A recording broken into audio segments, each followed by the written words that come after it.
감기 조심하시고요. 이번 한 주도 주의 은혜 가운데서 넉넉하게 승리하는 한 주간 되실 축복합니다. 오늘 읽은 이 말씀 바벨탑 이야기 너무 잘 알고 계시는 이야기죠. 오늘 그리고 한 번 더, 한 두 번 정도 이 본문 말씀 함께 나누려고 하는데요. 청년들에게는 작년 겨울쯤, 작년 딱 이맘때요. 작년 이맘때쯤에 청년부의 지체들한테는 한번 유사한 말씀을 나눈 적이 있는데, 최근에 금요일 또 주일 말씀 전하면서 참 신기하게도 하나님께서 또 아브라함을 불러내시는 이야기, 또 인간의 도성에 관한 이야기, 하나님의 도성에 관한 이야기, 또 말이 언어가 하나로 모아지는 이야기, 하나로 여러 가지로 흩어지는 이야기, 이런 이야기들이 계속 반복이 된 것 같아요. 그래서 그 본문인 오늘 이 말씀을 한번 좀 같이 묵상하면 잘 정리가 되겠다 해서 한 두 번 정도 나누어서 오늘 이 본문을 다루려고 합니다. 오늘 함께 나누게 될 이 말씀의 내용은 바벨탑에서 아브라함으로 연결되는 그 길고 큰 이야기의 배경이에요. 그 배경에 관한 이야기를 좀 다루고, 다음번에는 다음 주가 될지 설 지나서가 될지 모르겠습니다. 조금 더 세부적인 내용을 좀 살펴보려고 합니다. 자, 오늘 이 바벨탑 이야기를 우리가 좀 이해하려면은 출애굽기 20장 말씀을 먼저 조금 살펴볼 필요가 있습니다. 출애굽기 20장에는 우리가 하나님께 제단을 쌓는 이야기가 나와요. 하나님이 받으시는 제사를 드리기 위해서 제단을 쌓는 이야기가 나오는데, 하나님께서 두 가지를 말씀하십니다. 첫 번째는 하나님께 드리는 제사의 제단은 반드시 토단이어야 한다. 토란 말고요, 토단이어야 한다. 흙으로 쌓은 제단이어야 된다. 한 가지의 조건입니다. 만약에 흙으로 쌓지 않고 돌로 제단을 쌓으려면 자연석으로 해야 되지, 사람이 손으로 다듬은 돌로 제단을 쌓을 수는 없다. 이게 두 가지가 조건입니다. 하나님께 제사를 드리기 위한 가장 첫 번째 준비가 제단을 준비하는 건데, 그 제단을 준비하는 중요한 두 가지 조건을 제시하신 거죠. 하나는 흙으로 쌓든지, 돌로 쌓으려면 있는 돌 그대로 하든지, 아니면 손으로 손대면 깎으면 안 된다, 이 이야기입니다. 하나님이 건축학적으로 어떤 뭘 취향이 그래서도 아니고, 실용성 때문에 그런 것도 아니고, 제단의 모양을 하나님 원하시는 대로 하려고 그런 내용이 전혀 아니고, 이 제단의 재료는요, 우리가 하나님을 어떻게 섬겨야 하는가, 이 문제와 관계가 되어 있어요. 하나님을 어떻게 섬겨야 되느냐. 쉽게 말하면 하나님이 말씀하신 그 말씀을 벗어나서 섬기면 안 된다는 이야기죠. 그런데 간혹 이런 잦은 실수가 있죠. 하나님께서 말씀하신 바가 있는데도 불구하고 이 제단을 좀 더 예쁘게 하려고 하는 거예요. 제단을 조금 더 화려하게 하고 싶은 거예요. 제단이 우리 교회에 그래도 격이랑 맞아야 되지. 자꾸 손을 대기 시작하는 거예요. 그럼 안 돼. 그렇게 하지 말라는 거예요. 제단의 문제는 흙이냐 돌이냐 문제가 아니라 더 근본적으로 어떤 문제입니까? 우리가 하나님을 신앙할 때 어떤 믿음의 자세를 가지고 있어야 되냐, 그 이야기를 다루는 문제가 된다는 겁니다. 다른 말로 이 예배에 관해서 하나님께서 얼마나 순전한 의지를 가지고 계시느냐, 우리가 이 하나님의 말씀을 통해서 알 수가 있죠. 제단에는 사람의 인위적인 어떠함이 첨가될 수가 없다는 이야기입니다. 하나님의 말씀이 명한 대로 이 제단을 만들어야 된다. 사람의 어떠함이 거기에는 덧붙여질 수가 없다. 그걸 잘 기억하시면 좋겠습니다. 이 제단 이야기가 왜 바벨탑 이야기랑 관계가 있느냐? 바벨탑이요, 하나님의 명하시지 않은 방법으로, 잘못된 방법으로 쌓은 제단이기 때문입니다. 그래서 이 이야기가 바벨탑과 관계가 있어요. 바벨탑은 잘못된 제단의 상징이죠. 하나님께서 금하신 방법으로 이런 제단이 만들어지는 이유가 뭐냐? 말씀드린 것처럼 사람이 말씀을 떠났기 때문이에요.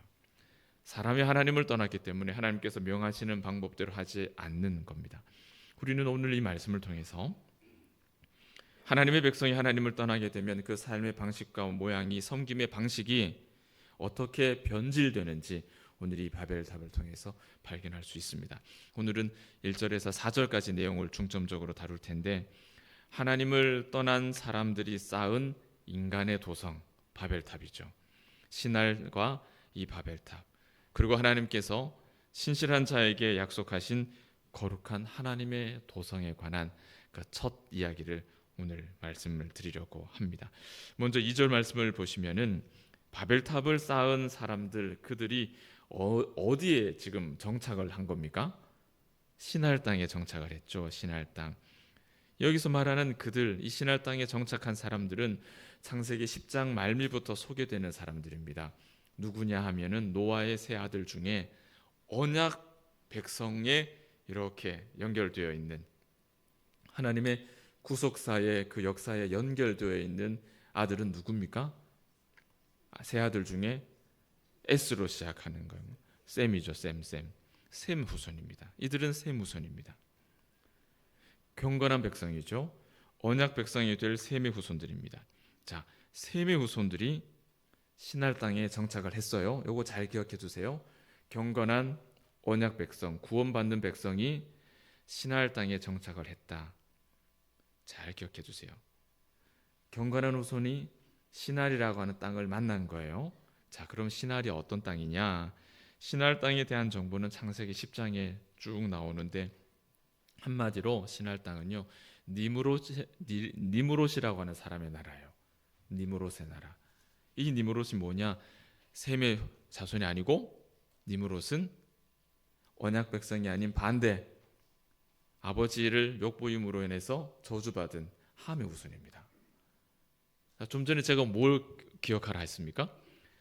언약 백성인 셈의 후손이 신할 땅에 왔다라는 거예요.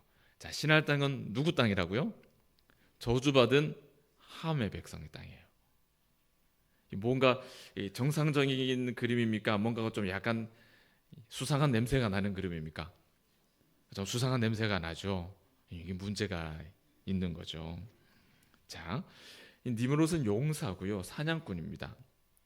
사냥꾼이라 그러니까 화살 몇 개 들고 토끼 잡으러 다니고 사슴 잡으러 다니고 이런 사냥꾼 연상하시면 안 되고, 여기서 사냥꾼은 땅을 정복하는 사람이에요. 세상의 힘을, 권력을 가지고 땅을 정복하고 왕이 되고, 그래서 세상을 호령하는 그런 정복자의 이미지가 이 사냥꾼이라고 하는 존재의 의미입니다. 그러니까 이 함의 자손이었던 니므롯이 그 이후에 하나님의 백성을 끝없이 괴롭혔던, 성경에 나오는 많은 원수들 있죠. 애굽, 또 뭐가 있습니까? 바벨론, 아수르, 가나안 족속, 이 모든 그 원수 족속들이 함의 후손들입니다. 더 심각해지죠. 셈의 자손이 이 바벨론, 아수르, 그죠? 그 이스라엘을 망하게 했던 나라들이죠.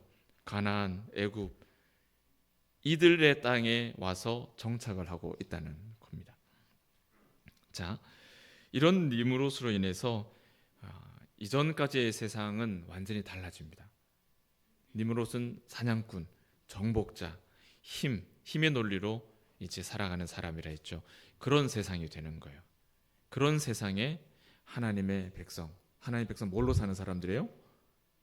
말씀으로 사는 사람들이, 믿음으로 사는 사람들이 니므롯의 나라, 이제는 힘으로, 돈으로 움직이는, 지금 우리가 살아가는 이 세상과 같은 나라에 살게 된 거예요. 이제는 시대가 달라졌다는 거죠. 그 니므롯의 나라가 바로 신할이고, 그곳에 바벨이 있었습니다.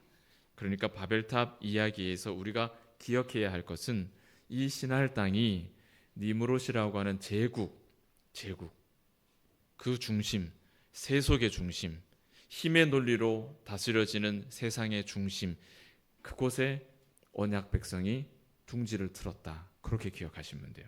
더불어서 성경은 이 신할 땅에 관해서 굉장히 독특하고 특징적인 이야기를 반복해서 우리에게 설명을 해주는데요.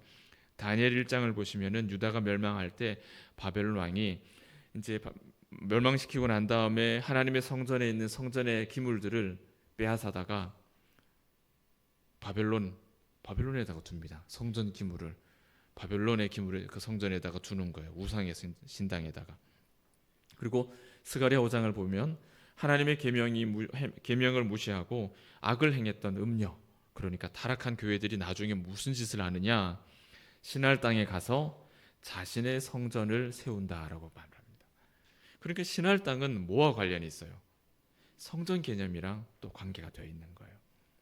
자, 성경에 이런 기록들은 신할이 단순히 어떤 세속의 중심, 힘의 논리로 다스려지는 세상의 중심, 그곳으로 끝나는 게 아니라 성전이라는 개념, 그러니까 하나님의 영광을 모방하는 그런 가짜 성전의 개념을 이 신할 땅이 가지고 있다라고 성경은 우리에게 보여주는 거예요.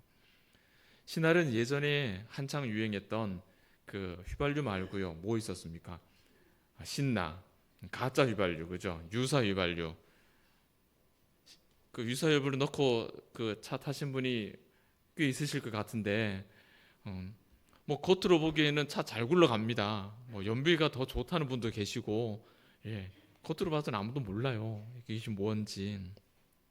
그런데 사실은 그건 휘발유가 아니죠. 그건 가짜입니다.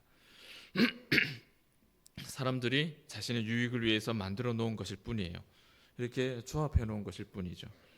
그 속에는요, 여러분, 세상에 하나님의 영광을 모방해 놓은 성전, 그 세상의 중심에는 그걸 들여다보면 온갖 값비싸고 좋은 것들로 가득합니다. 그렇지만 그곳에는 정작 하나님의 영광은 계시질 않아요. 그것을 모방해서 지었을 뿐이지 하나님의 영광은 계시질 않아요. 그러나 많은 사람들에게 마치 하나님의 영광이 있는 것처럼 착각하게 만듭니다. 그렇게 만들어요. 많은 이단들이 그렇죠. 똑같은 십자가를 세우고 똑같은 우리가 보는, 여러분이 들고 있는 그 성경책 그대로 사용합니다. 여러분, 뭐 신천지가 그 안상홍이 다른 성경책 보는 거 아니에요. 똑같은 성경 봐요. 우리랑 똑같은 성경 봐요. 겉으로 봐서는 몰라요. 하나님의 영광을 모방해서 흉내내지만 그곳에 하나님은 계시지 않아요. 그래서 이단은 무슨 뜻입니까? 끝이 다르다라는 뜻이죠. 끝단자습니다. 끝이 다르다. 처음에는 몰라요. 점점 들어가서 그 물이 이제 허리 이상으로 차오르게 되면 그때쯤 어라, 이거 뭐 좀 이상한데, 그때 알게 되면 이미 늦은 거죠. 못 빠져나옵니다. 물이 깊어서 헤어나올 수가 없는 거예요. 마찬가지예요. 가짜 성전, 하나님의 영광을 모방한 이 세상에 있는 많은 것들이 그럴듯하게 착각을 불러일으키지만 그것에는 하나님의 영광이 없습니다.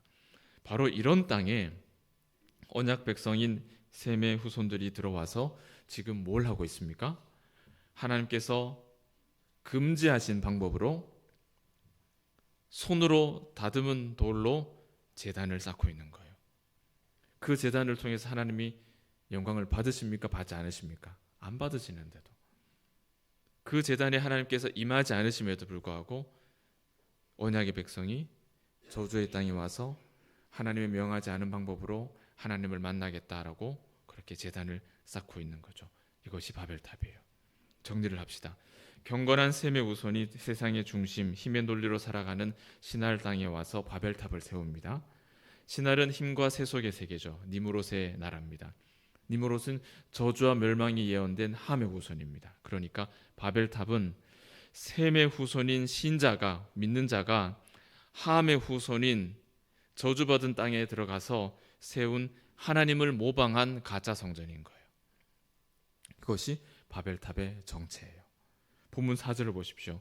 성읍과 탑을 건설해서 그 탑 꼭대기에, 그 꼭대기를 하늘에 닿게 해서 우리 이름, 이 명예라는 말입니다. 이름을 내고 온 지면에 흩어짐을 면하자. 여러분, 바벨탑은 단순한 탑이 아니라는 뜻이죠. 여기 목적이 그대로 나타나잖아요. 재미있는 것은 우리가 셈족이라고 할 때 셈이라는 셈, 그리고 이름을 뜻하는 이 명예라는 말 쉔, 그리고 신할 땅을 지칭하는 말로 쉔, 쉔, 쉔, 공교롭게도 발음이 비슷해요. 비슷하죠. 셈 자손이 수함이라고 하는 시날 땅에 들어와서 그곳에 자기들의 쉔 이름과 명예를 쌓기 위해서 탑을 쌓고 있다는 이야기입니다. 이게 바벨탑의 재미난 이렇게 단어의 연결이에요. 이 건물이 단순히 이제 모여 살자 뭐 그런 게 아니에요. 생활 목적이 아니에요. 여러분 궁금하지 않으십니까? 이 지금부터 굉장히 오래된 이야기이긴 한데 고대이긴 한데 아무리 고대 사람이라도 뭐 우리가 학교에서는 원숭이가 우리 할배다라고 가르치긴 하죠. 그래서 네 발로 걷다가 두 발로 걷다가 구부정하게 걷다가 뭐 오스트랄로피테쿠스 이런 거 막 배우지 않습니까? 자, 아무리 고대인이라도 벽돌 쌓아서 하늘에 닿을 수 있다라는 생각을 진짜 했을까요? 정말 그걸 고지고대로 그걸 그렇게 될 줄 믿고 그렇게 벽돌을 쌓았을까요? 아닐까요? 여러분 생각은 어떠십니까? 저 되게 궁금했어요. 평소에 어떤 생각을 가지고 계시는지. 정말로 벽돌을 쌓아서 땅에 하늘에 닿을 수 있을 거라고 생각했을까요? 저는 그런 생각까지는 들질 않아요. 아무리 고대 사람이라도 그 시대가 정말 아무것도 없는 무지한 시대가 아니란 말이죠. 여러분 고대의 피라미드 그 사람이 쌓았다는 거 믿어지십니까? 그게 적어도 저보다는 수학을 잘했을 거예요. 이 바벨탑을 쌓은 사람이 저보다 수학을 잘했을 거고 저보다 우주의 별자리에 대해서 더 많이 알았을 거라고 생각합니다. 굉장히 발달된 상황이었다고 생각을 해요. 이들이 하늘에 닿겠다라고 하는 것은요, 정말 돌 쌓아서 하늘을 닿으려고 하는 이야기가 아니고 하나님과 대등해지겠다라는 이야기입니다. 내가 하나님과 대등한 존재가 되겠다. 더 이상 하나님께 종속된 존재로 살고 싶지 않다라는 그 이야기를 하는 거예요. 바꿔 말하면 하나님의 백성이 세상의 중심 니무롯의 나라 시날 땅에 들어와서 화려하고 재미나고 자유로운 그 세상을 맛보니 그걸 너무 좋은 거예요. 그래서 그걸 벗삼아서 이제는 나도 하나님의 말씀에 율법에 갇혀서 살지 않고 이제는 나도 마음껏 한번 살아보고 싶다. 폼나게 살아보고 싶어. 함의 후손처럼 살아보고 싶다. 그 이야기를 하는 거예요. 신자가 이 말씀을 그냥 내던져버리고 이제는 하나님의 종으로 살고 싶지 않다. 내가 왕이 되고 내가 신이 되고 내가 나를 주장하는 그런 인생을 한번 살아봤으면 좋겠다. 그 얘기를 하는 겁니다. 중요한 것은 여러분, 이런 일들이 얼마든지 우리에게도 일어날 수 있는 일이에요. 지금 이 순간에도 우리에게 얼마든지 일어날 수 있는 일이라는 거죠.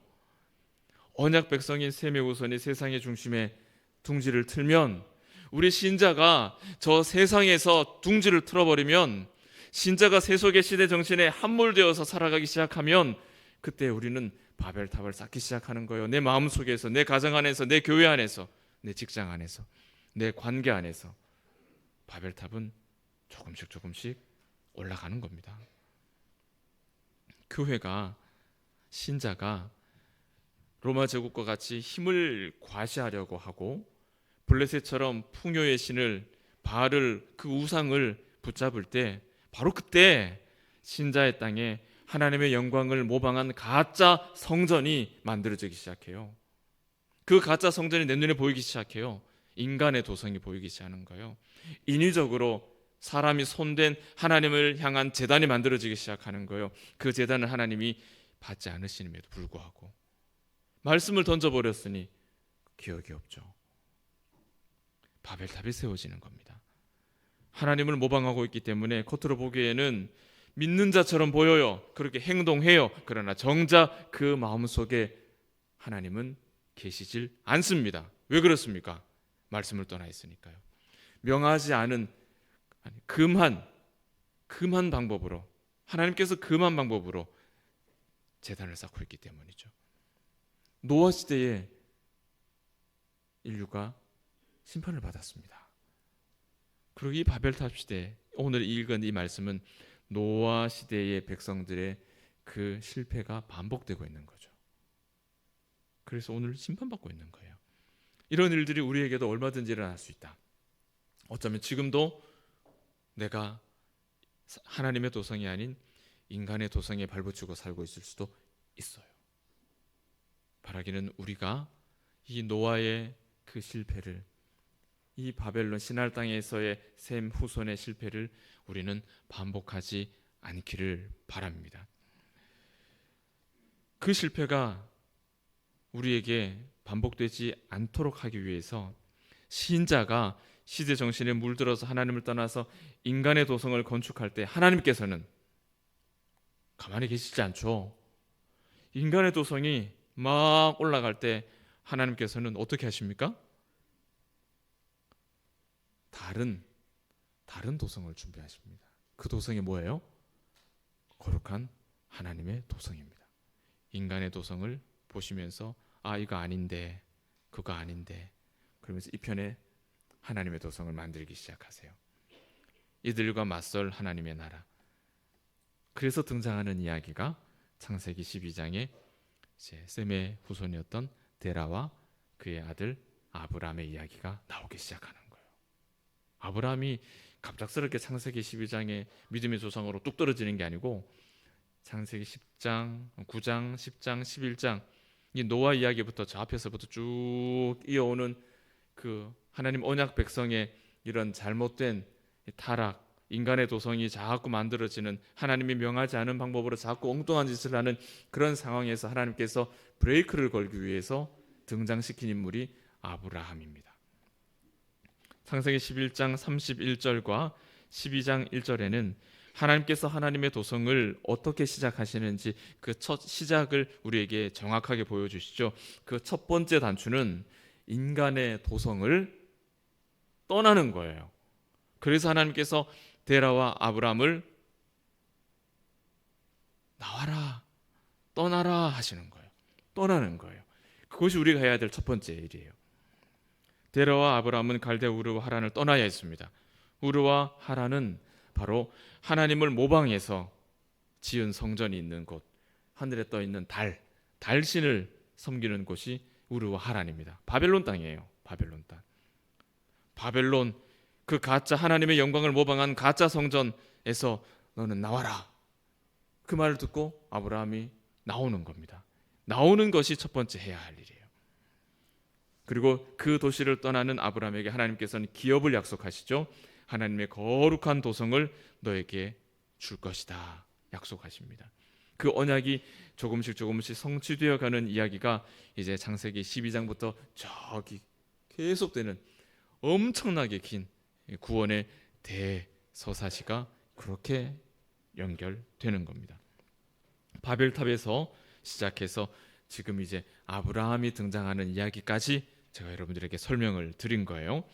그 중심에는 세상이냐 하나님이냐, 인간의 도성이냐 하나님의 도성이냐, 뭐냐, 너는 뭐냐, 이 질문이 있는 겁니다. 너는 뭐냐, 너는 어디에서 살고 있느냐, 그 이야기가 이 가운데 있어요. 우리는 보통 궁전, 신전 이런 거 어디나 지중해나 이런데 여행 가시면 그런 과거의 그 신전들 보면서 우와 감탄하시잖아요. 큰 궁전 보면 베르사유 궁전이나 이런 데 가보면 와, 그때 프랑스 왕이 대단한 권세를 누렸구나, 어마어마한 권세를 누렸구나. 만리장성 같은 거 보면 와, 중국의 한나라의 시왕이 어마무시했구나, 이런 거 느끼면 감탄하지 않습니까? 그런 화려함과 웅장함을 통해서 왕과 신의 위엄과 영광이 얼마나 대단했을지를 상상할 수 있습니다. 지금 세상에 실존하는 가장 큰 신전은 이집트에 있는 카르낙이라고 하는 신전입니다. 카르낙 신전은요, 좌우 길이가 600m고요. 쭉 앞뒤 길이는요 2km예요. 신전 사이즈가요, 신전 사이즈가 600m에 2km예요. 얼마나 화려하고 웅장했겠습니까? 경복궁은 저리 가라요, 진짜. 100년을 발굴을 했는데 이제 10% 발굴했습니다. 100년 동안 땅을 팠는데 이제 10% 이렇게 발굴했어요. 나중에 가시면은 한번 이집트 애굽 가시면 한번 구경해 보십시오. 보시면은 뭐 기도 안 찰 정도죠. 기도 안 찰 정도예요. 좌우에 134개의 거대한 기둥으로 이렇게 세워져 있는 신전이에요. 그에 비해서 이건 하나님의 영광을 모방한 가짜 신전이죠. 600m, 2km. 그런데 거기에 비해서 진짜 영광이 머물고 있는 하나님의 성전은 어떻게 생겼습니까? 성막, 광야, 그 광야의 성막. 말이 성막이지 텐트죠. 가건물입니다. 필요하면은 걷었다가 어깨에 메고 이동하고 필요하면 다시 텐트 치고 텐트입니다. 여러분, 텐트. 가건물이에요. 가건물. 하나님이 계시는 집은 가건물이에요. 하나님이 계시지 않는 모방 성전은 그렇게 규모가 큰데 하나님은 그런 손바닥만한 집에 계시는 거예요. 겉보기에 바벨탑에 비해도 초라하게 짝이 없죠. 그러나 화려한 이방 종교와 달리 하나님께서는요, 자신의 영광을 드러내는데 이 작은 성막 하나면 충분하다라고 우리에게 말씀을 하십니다. 나에게 내 영광을 드러내기 위해서는 저렇게 거대한 그런 신전이 필요치 않아. 내 영광을 드러내는 데는 작은 성막이면 충분해 라고 말씀해요. 광야의 성막은 왜소하고 초라한 크기임에도 불구하고 위대한 창조주 하나님께서 그 자리에 강림하시는 특별한 장소죠. 이런 특별함들 때문에 세상의 어떤 화려하고 거대한 성전과도 비교할 수 없는 독보적인 우월성이 광야 성막 지성소 위에 있는 겁니다. 그 속죄소가 하나님이 거하시는 좌소인데 그 속죄소 1m 정도 됩니다. 요만합니다. 거기가 하나님의 자리예요. 하나님은 그걸로 나는 이걸로 충분해라고 말씀하신다고요. 규모와 화려함과 무관하게 하나님의 영광을 드러내는 온 세상에서 유일무이한 장소가 바로 작은 하나님의 성전입니다. 하나님은 말씀합니다. 작은 집이면 충분해. 그걸로 충분해. 작은 집이면 충분해. 작은 집이면 충분한 이유는 하나님의 영광이 바벨탑과 같은 물질과 힘으로 인생의 성공과 실패를 가늠하는 인간의 도성에 하나님의 영광이 있지 않기 때문이에요. 만약에 거기에 하나님의 영광이 있다면 세상에서 가장 화려하고 가장 큰, 가장 번쩍번쩍하는 성전을 하나님께서 지으라 하시겠죠. 왜? 하나님의 영광이 드러나려면 그 정도는 돼야 되니까. 그래야 성공이라고 사람들이 박수를 쳐줄 테니까요. 그런 하나님은 그런 곳에 계시질 않아요. 그래서 하나님은 작은 집이면 충분해. 그 작은 집이 어딘 줄 아세요, 여러분? 우리의 심령입니다. 하나님은 우리의 심령, 그 손바닥만한 얼마나 클지 모르겠습니다. 우리의 심령이 머리에 붙어 있는지 가슴에 붙어 있는지도 모르겠어요. 그러나 하나님은 우리의 작은 이 심령, 이곳을 자신의 집으로 삼으시고 나는 그 작은 집이면 충분해 라고 말씀해요. 그리고 우리에게 해주시는 말씀이 뭐냐? 우리의 작은 심령 안에 거하고 계시면서도 내가 너로 인하여 기쁨을 감당치 못한다. 그렇게 말씀하시죠. 내가 너로 인하여 기쁨을 감당치 못한다. 하나님은 우리가 지은 크고 화려한 성전에 계시지 않고 우리의 심령 안에 머물러 계시면서 나는 그것으로 충분하다. 나는 그것으로 충분하다. 믿음으로 예비한 그 좌소에 계시면서 내가 너로 말미암아 기쁨을 주체할 수가 없구나. 그렇게 말씀하시는 거예요. 그분이 우리 하나님이십니다. 오늘 우리 봉독의 가족들이 거룩한 하나님의 도성 안에서 하나님을 만나고 그 영광 앞에서 성장하고 성숙하고 성화되어가는 그런 은혜가 있기를 바랍니다. 말씀을 맺습니다. 우리는 경건한 셈의 후손들이에요. 우리가 경건한 후손들이기 때문에 우리가 기억해야 될 것들이 있습니다. 예수 그리스도께서 구유에 나셨다는 사실을 기억해야 돼요. 예수 그리스도께서 애굽의 화려한 침실에서 태어난 게 아니라는 걸 기억하셔야 돼요. 예수께서 구유에 나셨다라는 것. 구주께서 평생 거친 몫으로 사셨다는 걸 기억하셔야 됩니다. 몫으로 사시는 동안 그분의 손은 온통 상처투성이었다는 걸 기억하셔야 됩니다. 그걸 잊어버리면 우리는 우리 안에 거하시고 우리로 말미암아 기쁨을 감당치 못하시는 그리스도의 겸손을 우리는 잃어버리게 될 거예요. 잊어버리게 될 거예요. 여러분 고생하셨던 시절 다 있으시죠? 얼마나 힘들게 이렇게 가정을 이루고 오셨습니까? 제 손이 보들보들합니다. 일부 예배 때도 말씀드렸는데 아무도 제 손 잡고 가시는 분 안 계시더라고요. 확인해 보시는 분은 없으시더라고요. 진짜 제 손이 보들보들해요. 뭐 애기 손이라고 하기는 좀 그렇지만은 그거보다는 좀 뭐하지만은 좀 잡아볼만 해요. 예전에는 안 그랬어요. 대학 다닐 때는 이것저것 뭐 공사장도 많이 다니고 그러면서 손에 뭐 굳은 살도 많고 막 그랬는데 이제 목회를 시작하면서 이제 그런 일들을 험한 일들을 좀 안 하게 되고 이제 계속 이제 책만 보고 되니까 점점점 이게 이제 부드러워지더라고요. 보들보들해지더라고요. 근데 제가 거친 손을 가지고 있었을 때 그때를 잊어버리고 살면 제가 10중 8구 사꾼이 될 겁니다.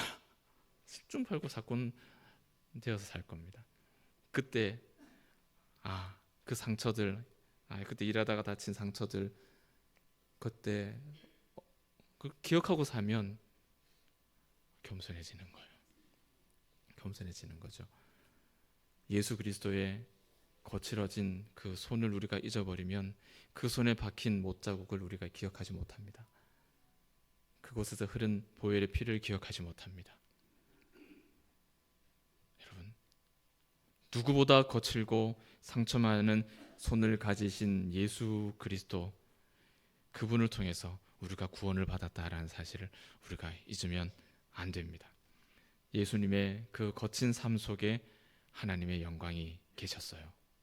화려하고 부드럽고 정말 너무 좋은, 아니요, 거기가 아니라 예수님이 살아오신 거칠고 상처뿐인 그 속에 하나님의 영광이 계셨던 거예요.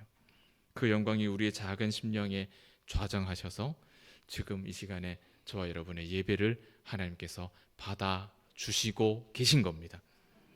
예수를 깊이 생각하자. 우리 이 말씀 많이 알죠. 세상의 중심 신할 땅에 바벨탑 지어놓고 바벨탑에 안락한 의자에 앉아가지고 거기서도 얼마든지 예수를 깊이 생각하자 말할 수 있습니다. 얼마든지 그렇게 우리는 살 수 있습니다. 어쩌면 그렇게 살고 있는 사람들이 있을지도 몰라요. 사랑하는 여러분, 오늘 우리가 지금 발 딛고 서 있는 이 땅, 내가 지금 발 딛고 서 있는 이 땅이 바벨탑과 같은 인간의 도성인지 정말 순전한 하나님을 신앙하는 거칠은 그리스도의 그 손을 기억하고 그 손에 못 박힌 그 보혈을 기억하고 그 은혜를 가슴에 품고 성령으로 함께 살아가는 하나님의 도성인지 여러분 발 딛고 있는 자리를 한번 잘 확인해 보십시오. 그리고 그 자리가 하나님의 거룩한 도성이라면 우리는